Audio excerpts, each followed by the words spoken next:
Good afternoon, my name is Hola Tamanova, and it's my pleasure to see everybody who joins the discussion platform Brain Hub created by Ukraine Media Center Ukrinform.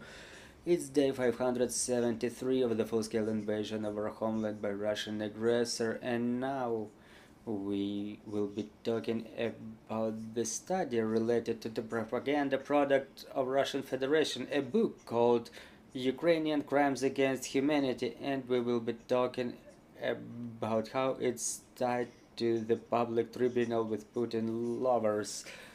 I want to introduce our speakers today. They are Alina Bondarchuk, head of the Information Collection and Monitoring Department for the Center of Countering Disinformation of the National Security and Defense Council of Ukraine.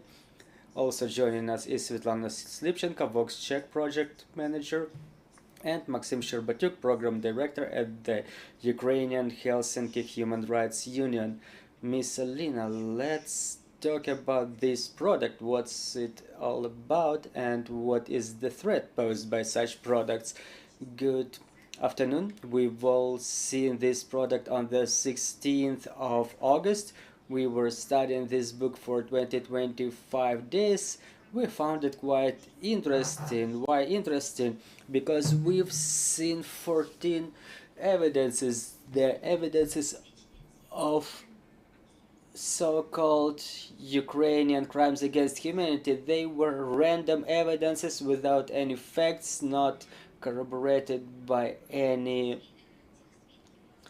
proofs. We identified the witnesses. We found the pictures of those people in the pages of this book. We've checked their evidences, and we've realized that they are absolutely in accord with the Kremlin narratives. A couple of hundred narratives for some specific topic, well, related to some specific topic. Plus, what is the threat posed by this book is that those evidences, they are said to be approved by the International Public Tribunal, and we've seen that the date of its foundation is the 1st of March of the year 2022. So the Russian propaganda started acting under the guidance of Putin, who ordered the Human Rights Commissioner Moskalkova to create the Public International Tribunal, which is supposed to gather such evidences that may prove that Ukraine is guided by neo-Nazi regime, that Azov personnel is working along all those streets. Somehow the accent is on Azov, like all the armed forces of Ukraine are Azov and neo-Nazis. And when we started verifying information about the witnesses who are supposed to verify those evidences, they are all either have double citizenship or used to reside in Russia, they are adherents of Putin, or they take part in the broadcast by Solovyov, or they are followers of Kremlin regime. So in this book we've gathered the basic narratives, the key speakers that we were able to find, because the list of the speakers is coded, it's not commonly accessible. You cannot see all those people who are verifiers of those evidences. So I propose to give the floor to Svitlana and to talk about the narratives. So Svitlana, let's talk about the narratives that are disseminated using this propaganda product. Well, I would like to put the slide number 5 on the screen. As if the armed forces were systemically assaulting the civilians starting from 2014, and there was a special threat for the women and children. This it says that the snipers were killing women and children. Once again, we see Russia manipulating the topic of women and children because they are considered to be the most vulnerable categories of population. The goal of Russia is to provoke strong emotions and to manipulate this emotional pressure over the people. Obviously, the stories like this about the sniper shooting children directly, they are supposed to cover the broad audience to provoke desperation based on the fact of the actions, of the cruel actions of Ukrainian armed forces. But on contrary, there are facts, the documented facts of murders of Ukrainian children by Russian military. For example, by the Independent, there were facts of killing of Ukrainian children in Kiev, Kharkiv and Chernihiv regions by Russian military, but it was a tremendous job done by the journalists to verify those cases. And in this case, there is only one witness and we cannot verify what they've seen in reality. For the time being, I'm reminding you, more than 500 Ukrainian children are killed by the Russian military. So slide number 6, please, that says that Ukrainian authority together, Ukrainian government with the governments of the other countries create the counterfeit materials for disinformation of the global community. This narrative is aimed at discrediting the West. It's not a new narrative. Russia uses it at least since Ukraine gained its independence. But in fact, the tactics of discreditation of specific countries or the West in general was inherited by Russia from the Soviet Union, when the West was depicted as something evil that Soviet Union should be ready to repel the attacks from. So for Russian audience, for Ukrainian audience, and even for some Western countries, they continue this narrative that the pro-Western movement is dangerous. And for Ukraine, specifically after year 2014, they use this narrative that the West only is of harm to Ukraine, and they only use Ukraine for their benefit. The same narratives were used by Russia in Kazakhstan during the protests of 2022 and in Belarus during the revolution of year 2020, asserting that those revolutions were instigated by the West or the Western marionettes in those countries. The next slide, please, related to tortures and inhuman behavior to the civilians. Just like in this narrative, we see the mirroring tactics, a method used by Russia where they try to create something that they do by them, recreate something that they do by themselves. We know that Russians torture civilians and the military, the prisoners of war, and the goal is to prove that it's Ukraine who commits actions like that. We remember very well that Russia does the same when they talk about the shelling of critical infrastructure and killing of civil population. The next narrative, please, related to the shellings of the hospitals and the attacks of the hospitals by the armed forces of Ukraine. I think it's one of the most dangerous narratives because the topic of attacks on hospitals by Ukraine, the topic of militarization of the hospitals by Ukrainian military is one of the biggest ones that Russia uses for discrediting the healthcare system of Ukraine in general. The goal is to demonstrate that Ukraine may end up without normal medical support system and Ukrainians will not be able to support their health, to maintain their health. And to corroborate this narrative, Russia uses a witness from Mariupol who tells about the shelling of a hospital they were staying at. And here we remember the bombing by Russia of the maternity home in Mariupol, and we remember how Russia was manipulating this topic, saying that it was not only staged by Ukraine, just like it happened in Bucha and other crimes committed by Russia. In case of bombarding the maternity home, Russia even created an interview with Mariana Vyshemirska, one of the casualties. You may remember her being photographed by Associated Press, and her picture was used in a lot of media. So in an interview that the Russian military made with her, it was clear from her words that the maternity home was taken by the Ukrainian military. The armed forces were taking the food away from the pregnant women. There was no air assault because there were no operation of aircraft engines in the air. So they were trying to prove it was staged by Ukraine. But when we were studying this interview, we understand that many phrases were taken out from the context, and the interview did not prove that the bombarding was staged and it was done by Ukraine. And eventually we do not understand whether that interview, just like many other similar evidences collected by Russia, whether it was not recorded under pressure with the barrels of the guns aimed at the person being interviewed.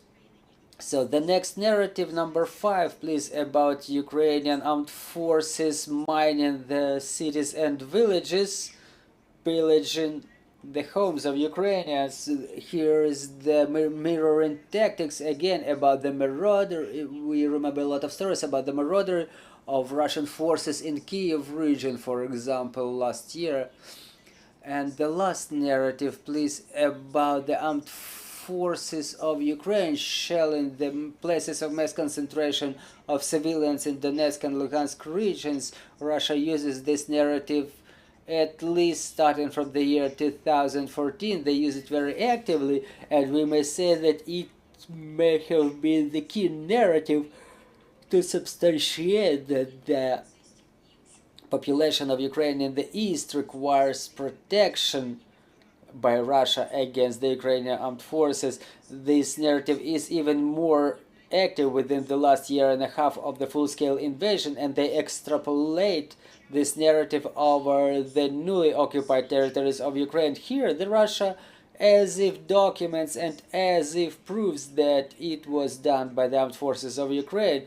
But further on, as the war continues, the statements like this will continue emerging with the support of Russian propagandists. They will be circulating not only in Russian media, but they will also seep to foreign media to create the impression that the situation is ambiguous. And we should remember that all those narratives are just aimed at contamination of the media space. For Russia, for example, it's not contamination, is their normal practice, it's zombification of their population. And for Ukrainians, specifically in temporarily occupied territories, is the attempt of influence over the conscience of people, the attempt to convince them that Russia is there forever and they will continue protecting somebody against something. And for the West, it's the biggest threat because it's contamination, it's littering of the media space, and it's an attempt to ban those hesitating to the side of Russia and to influence the foreign audience. Russia says that they created the International Public Tribunal. So here we're coming to the fact that there is something not only inside of Russia, but something on a global level. So what tribunal is it? Does it really exist? How does it operate? I would like to give the floor to Alina to tell about that. So what is the tribunal? Let's talk about it. Why can it be of threat and to whom? Well, talking about the International Public Tribunal that was presented by Maksym Grigoriev, the member of the Chamber of Russian Federation. And what is the threat of this tribunal. Talking about the global nature and the experts, I would like to put the page 13 of the presentation, and we will talk about the tribunal itself. From the global level, for what I understand, only those may be involved who have some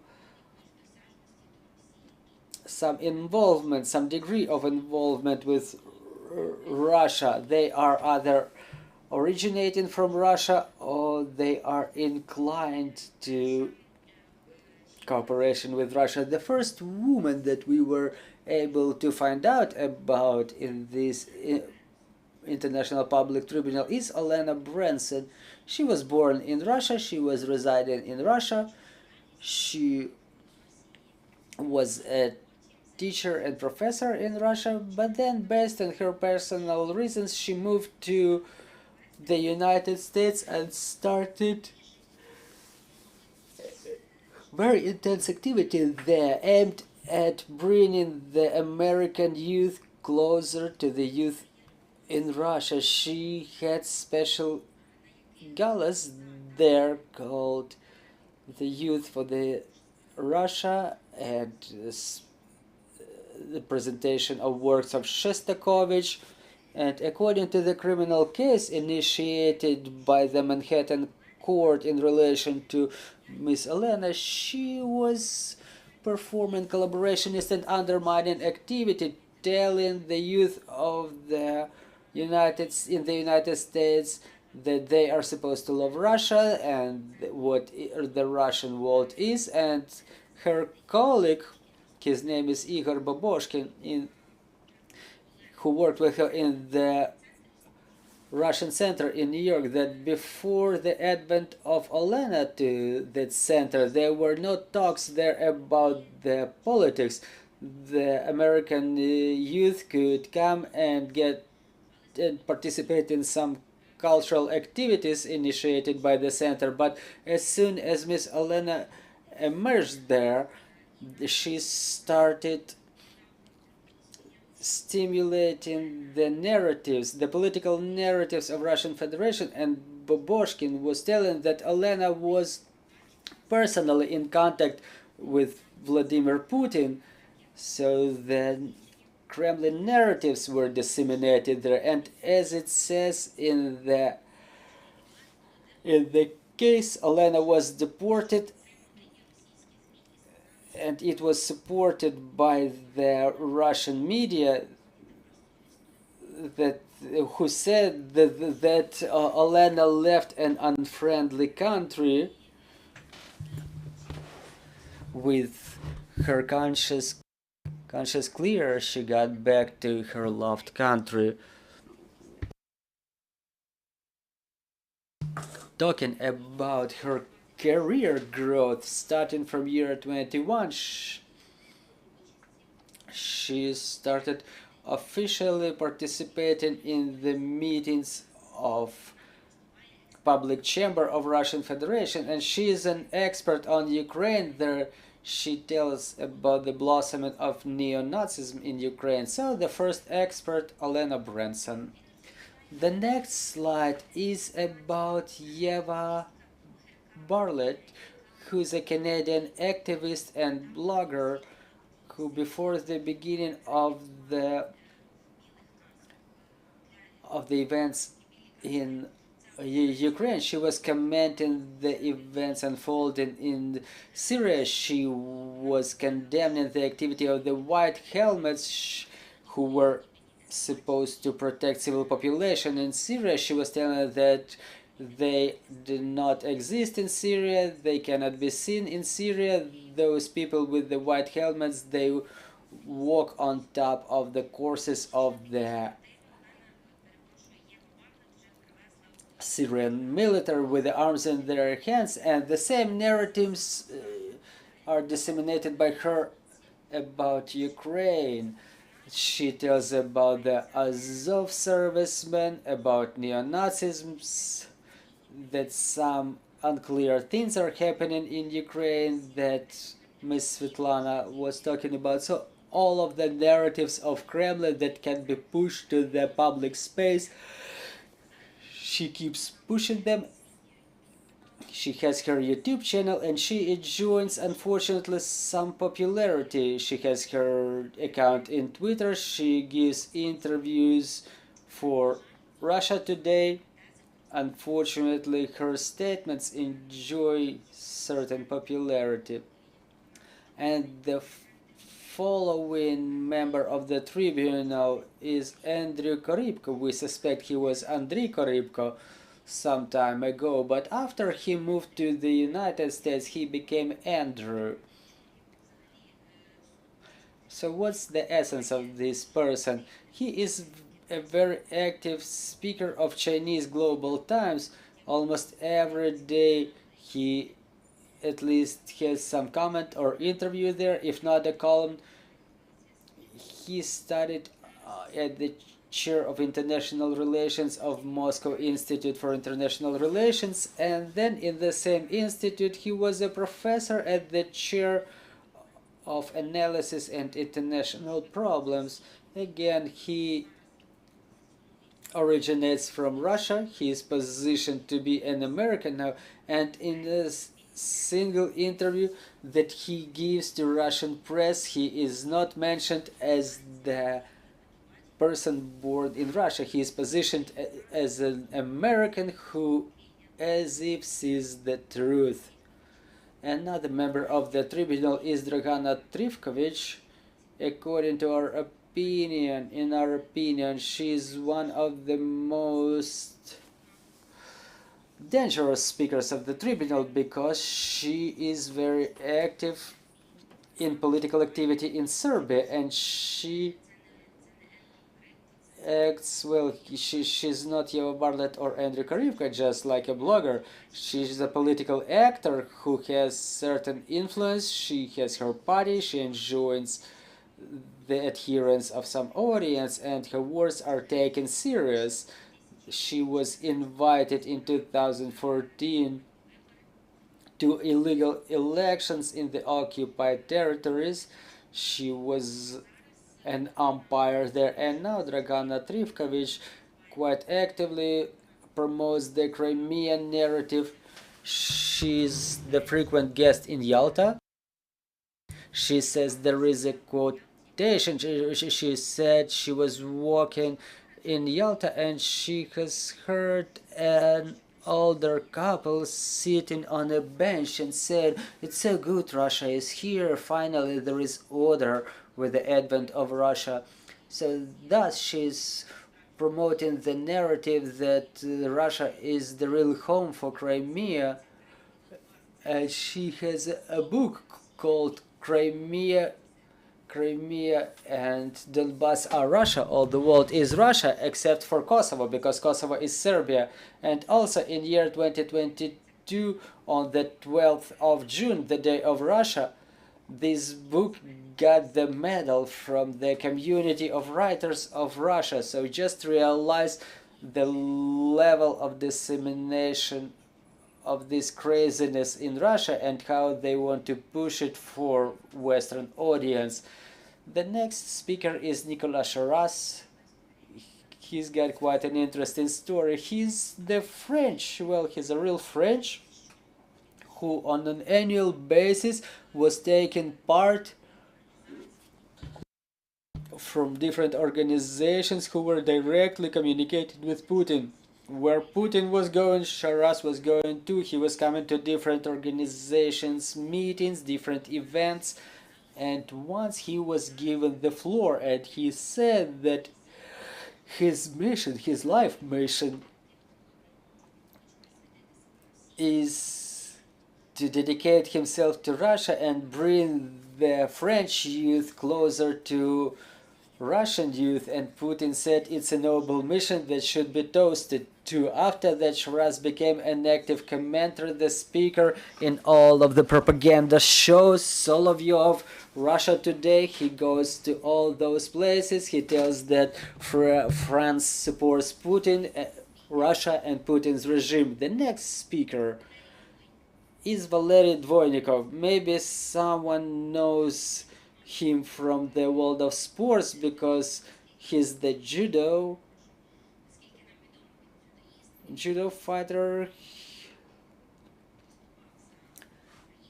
He was acting on behalf of Ukraine. Then he was a coach in Ukraine for a long time. He was residing in Ukraine, but then as he retired, he went to the city of Liège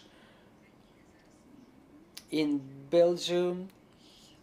He became a citizen of Belgium too. He's a former Soviet grappler. He moved to Belgium. He created the foundation of Peter I, and his son is the head of this foundation. Thus, they share the budget of the city of Liège for their foundation, where they tell about the love to Russia. And one of the most recent meetings that was taking place in that center was dedicated to Russophobia, and Dvoynikov said that this phobia will be existing in Europe forever, and what's going on in Ukraine is the American trace, and with all my experience I know what I'm talking about. Russophobia is something we should be getting rid of. So that was the message, and Valery Dvoynikov is a part of this tribunal. However, he in fact is a Russian. Well, another participant is Adrien Bocquet. He's a former French military. Currently he's a volunteer.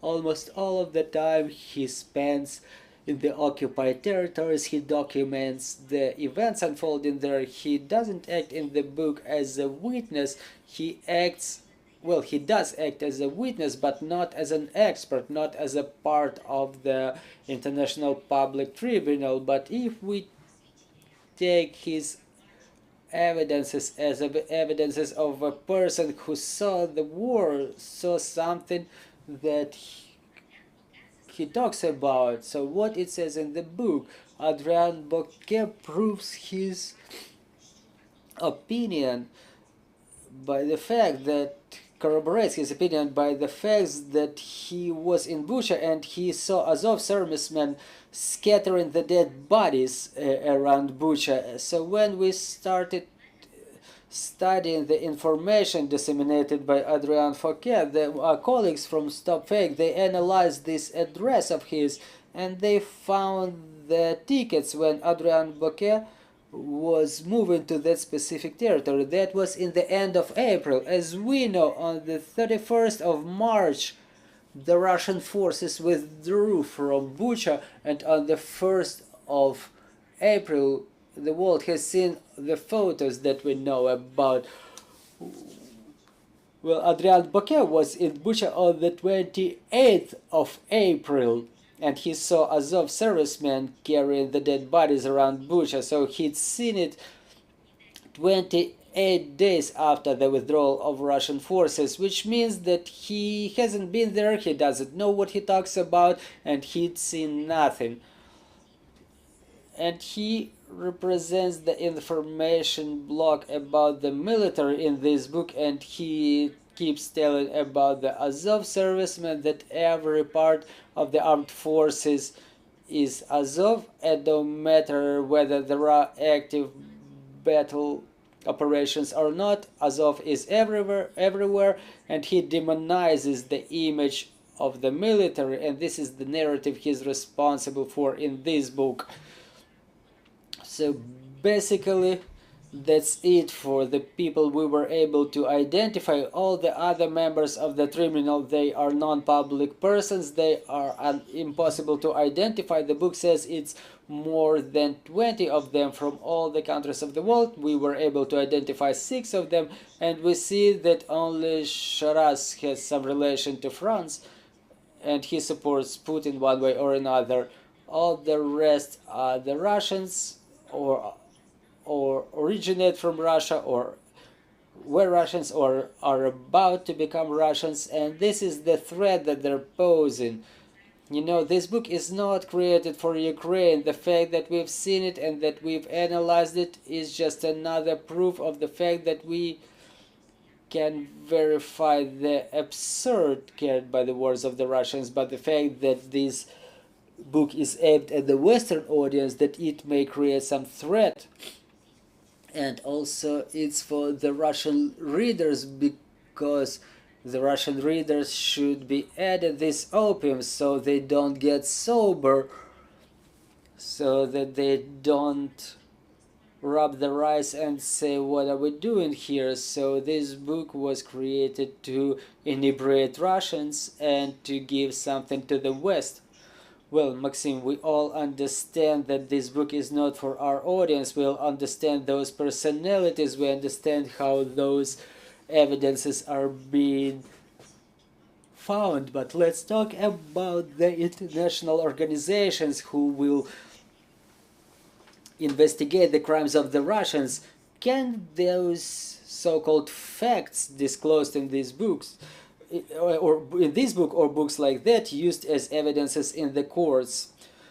Well, let me start with the first things first. Well, talking about documenting and standards of documenting, well, the international community already identified the basic key elements that should be used in documenting of facts to make sure they're not manipulation, because the wars exist forever, and to understand what things should be focused at, we have standards in place. And the civil organizations in Ukraine, when we started this process of documenting in 2014, the documenting of war crimes, we realized that we cannot just interview the people and to do something with this work of art, so to say. There is a process in place that should be recognized not only in Ukraine but on the level of international organizations too. And this is why we started using the basic standards used by international community. And for the time being, the initiative tribunal for Putin is based on these standards, and they include different elements, not only the evidences but also the video proofs, the information from different parties, both government and non-government organizations. So what my colleagues were saying is the whole investigation that should include a number of elements, and thus they create the case that is then submitted to International Criminal Court, for example, or other institutions that should have some, that are supposed to consider some evidences. What's gathered in this book is the collection of articles containing manipulative information, and they cannot serve as a proof in any institution of the level of International Criminal Court or the United Nations. And this is what's important to understand. It's a key factor. If we talk about the legal mechanisms, it's not about this book. It's a whole different approach, is the whole different organization of process, and respectively different goals set by the goals of this different goals set by the authors of this book to achieve their goals in this area. Another aspect I would like to mention: what is the threat posed by this book? Because, as I said, in the legal sense, there's a very little chance it may influence international institutions, because it's just trash. What is the threat? That they reference different United Nations committees, and it's a kind of spam, and they are aimed at skeptics and support groups in developed countries. I want to thank our colleagues. It's very important to demonstrate how fake are they, that there are no facts behind them, to make sure that those societies who support Ukraine, that this book is fake. Because when we come to a meeting of a United Nations committee and then a material like this emerges, it's important to have some information on our part to debunk it, to make sure that we communicate to them that it's not true. But when Russian Federation or other countries who, so to say, really reflect their position, we need to, even if it's an obvious fake, we need to have a position on contrary. And the risk is that if we don't do that, those skeptics, or those who in fact don't really care a lot about Ukraine, the number of them will increase and their importance will grow, and they may influence international organizations that will start asking Ukraine different questions that are not based on facts, and they will reference something they have access to in Ukraine and they don't have access to in occupied territories, and there is a trouble that the information may be distorted in this case when you have something on one part and you have nothing on the other part. And what I want to focus everyone's attention is that we should debunk things like this. This information is not legally substantiated, and it's important to understand. I want to thank my colleagues for talking about this, for mentioning this information. It's important for a joint victory to bring to liability the perpetrators. So it's safe to say that the target audience of this propaganda product is, first of all,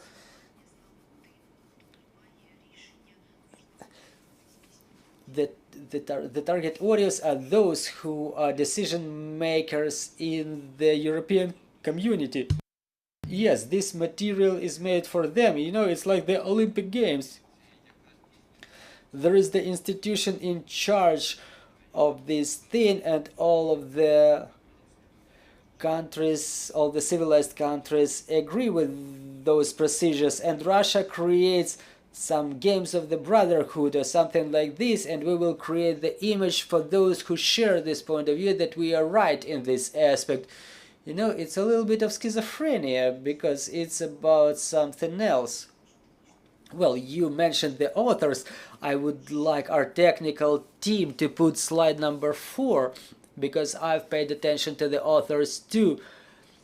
I think the second person there is Dmitro Sablin, which is a known person to any denizen of Mariupol, a person who was promoting Russian world in Mariupol before even year 2014. So it's no surprise to me that all the situation that you were talking about, everything that's mentioned, is going on in Mariupol. So what are those people, Grigoriev and Sablin? What can we tell about them to our audience? Maksym Grigoriev is the member of Senate of Russian Federation. He is very closely related to Moskalkova. In fact, he is the performer, if we talk about the roles. So he's the performer, he is the hands, he is the mouth who puts all those things together. If we pay close attention to the cover, it says 22-23 there. So it's the description of events unfolding during those years. So the next year we expect to see the description of the events within the years 23-24. So there is the prolongation of this story planned. So talking about this book, there are things described from the year 2014. So it's a nonsense. They take a person and they ask them, like, can you remember what happened in 2014? For example, I cannot remember what happened yesterday, and this person says, well, back in 2014 I was walking to my mom's house and there was a Ukrainian sniper shooting at the kids. You know, this is the type of evidences they were gathering from 2014. And talking about Sablin, when we were studying the evidences for this book, maybe not all of them, but 80% of the events were unfolding in Mariupol. Yeah, by the way, he was born in Mariupol, but he is the deputy in Russia. He resides in Russia for a certain period. So I think everything is clear in this regard. Dear friends, if we have any questions on the floor, please join the conversation. Good afternoon, Natalia Molchanova, Ukrinform. So what is the print of this book? You mentioned the Serbian politician. Does she take part in dissemination of this product for the Western audience, at least in her country? And another question is to Ms. Alina. We've experienced the influence of Russian narratives. Can you emphasize something mostly popular for Ukraine, for example, now? Well, talking about the number of copies, Grigory, when he had address with the students of Moscow Institute of International Relations, he said that there will be millions and millions of copies printed. We will disseminate this book in all of our international representative offices. Our ambassadors are tasked to disseminate this book everywhere. And the goal of this book, as Grigoriev says, they will go to the International Criminal Court to make sure that the sanctions are imposed on Ukraine, that Zelensky is probably imprisoned. I don't know what are their sick fantasies, but talking about this scaling in their heads, that they see it as the ingenious mission, it's 100%. Well, talking about the narrative spread in Ukraine now that are aimed at Ukrainian consumer, Ukrainian audience, currently Russian propaganda has changed the tactics of the battle operations in the information space. If we talk about the information narratives related to Ukrainians, I would say that all of those narratives are based on the sensitive topics. All of the number of our personnel perished, then the strikes, there is investigation of Konstantinovka strikes, whether it was our missile or not. So everything that is related to sensitive topics, the information as it was like half a year ago, like a fake cover of magazine with Zelensky or the battle mosquitoes, they are gone. Everything only based on sensitive topics, everything related to Ukrainians. I can give the floor to Ms. Svitlana, who can tell you in more profound details what's going on. They're doing the fact checking on a minute basis. Well, talking about Konstantinovka, Russian publics have already a lot of versions that it was something outgoing from our territory. So what's going on now? Well, from yesterday's night we were discussing it with our colleagues. This is the top topic, and the investigation of the journalists, the investigation of OSINT journalists, it gives different results. The debris of the missile cannot be seen. It cannot be clearly identified what happened, but Russia keeps pressing so much on this topic, throwing in so much versions, that we see the same story that was happening to other violent attacks on civil infrastructure. When there is such a number of versions thrown in, that normal people just get confused and saturated with, the people just remember one topic and then they forget about it, and the Russian propaganda generated this topic that it's the fault of Ukraine and the attack originated from Ukraine. That's about Konstantinovka. But talking about other manipulative topics, I agree that now there are less these absurd fakes. We don't see a lot of attention to black transplantology as there was in July or August. We see no news about the biolaboratories as it was in the beginning of the year. But we see a lot of narratives dedicated to mobilization, to what is due for Ukrainians in winter. Then the intensification of news on economy, that we will make it to the end of the year and then there will be a collapse. Then there is the corruption topic intensified. Corruption and anti-corruption as a reform. We were mentioning the healthcare system, the incapability of the medical system, then intensification of narratives about the education sphere. The schools are not operating, teachers don't provide normal education. So now Russia has withdrawn from throwing in those funny fakes we were making fun of. We were saying Ukrainians cannot believe in it, and now they switch to the topics that really may provoke some discussions between the people, like live discussions between the people who read what, and it can transform into comments in the social networks where it's snowballing and getting more and more people involved. So we may say that our enemy is adapting, and they're adapting quite quickly and masterfully, which means we have a lot of work to be done to debunk such information. Well, I would like to thank you for working on these important topics. I would like to thank our listeners and spectators. Our team is working on the schedule for tomorrow, so stay tuned. We'd like to thank our armed forces, and we continue working for our victory. Thank you once again, and glory to Ukraine, glory to the heroes.